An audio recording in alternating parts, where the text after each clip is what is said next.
Do you have a harsh, critical voice in your head that has an ongoing narrative of how you're messing up and what a loser you are?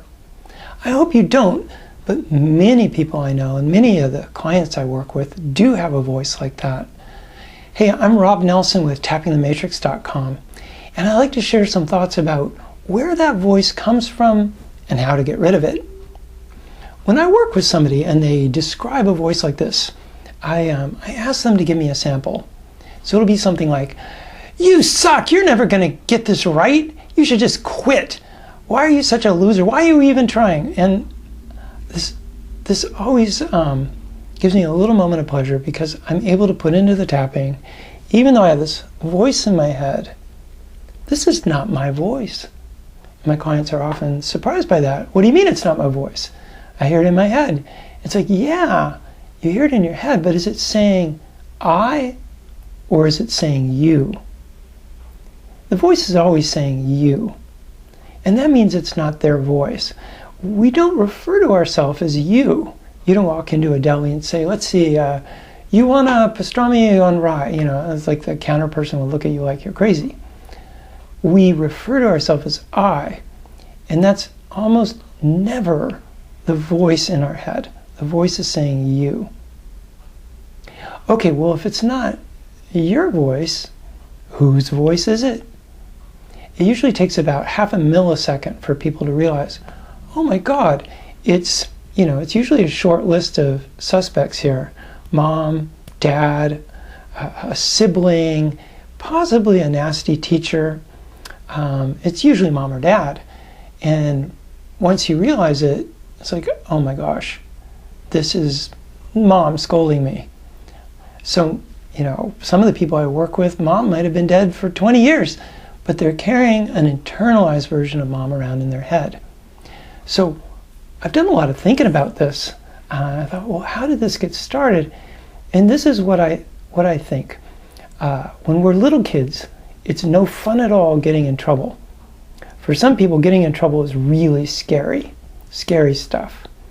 And one way to try to avoid getting in trouble is to start anticipating, well, what would mom say about this? Or what would dad say about this?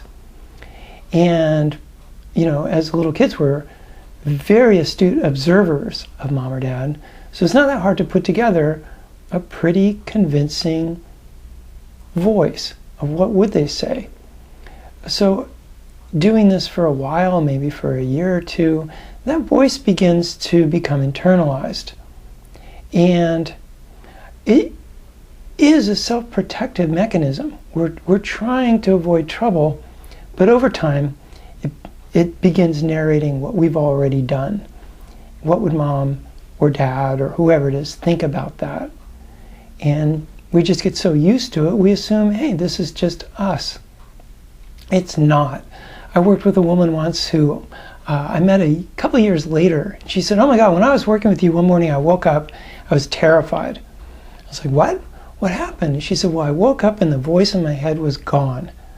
It was just gone. It was just quiet, silent. And it was so different. It was so weird. I got really scared for a minute. And then I realized, hey, that voice has never said anything supportive to me. It's never encouraging. It's never helpful. It's just been caustic and critical. And having that voice gone just changed her life." So how do you get rid of the voice? Well, it really helps to know whose voice it is. But one way to get rid of it is to begin reducing the emotional charge on hearing it. It takes away some of its power. It begins turning the volume down.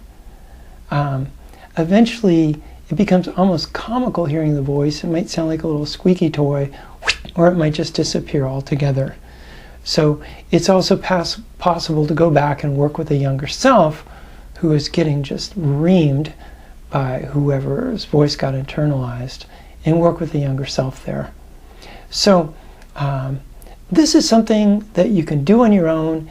It's also something that's great to work with a practitioner on.